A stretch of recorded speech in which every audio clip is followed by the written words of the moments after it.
tsy hoe motofaty fa izy ty moa zany dia fantarera tsara fa nahazo an'ity hoe gama-caméra scanner ty ny eto amin'ny hopitalina Antotapenaka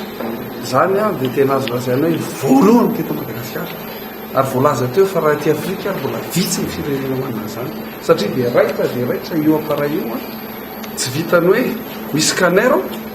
fa misy an'le hoe gama-caméra io gama-caméra io dia tena ataontsika hoe mijery reo ataontsika hoe métastase reo vao cancer manko ny olona dia miparitaka le métastase io zany io miparitaka le mamiadana io apara io a araka nafisehoantsika teo dia mahitatra any amin'ny loha ohatra ny vatana ray manontolo io fa misy métastase any vatantenany anankiray zava-dehibe eo ampitsabo manko ny fahalalana hoe aiza va iza le cancer amin'izao fotoana izao paritaka ve le cancer amin'izao fotoana izao ary amin'io zavatra io a dia tena fanta précis misy le izy mazava be mihitsy ato le izy dia hitanareo fa rehefa aveo koa ny mbola misy médecine nucléaire koa rehefa zao manko fa manomboka mametraka tsika fa mbola manao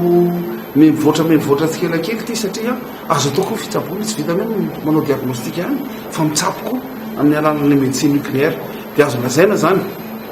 rerentsika gasy manana service de médecine nucléaire azo lazaina avolenta ohatra nyty eto hopitalina Antotapenaka sy arty Antotapenaka zao aloha izy a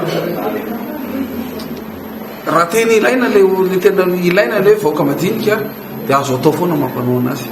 fa itsika amin'izao fotoana izao a dia efa midingana maro samihafa mba azahoantsika mandray manao le couverture santé universelle ary efa vitsy couverture santé universelle zay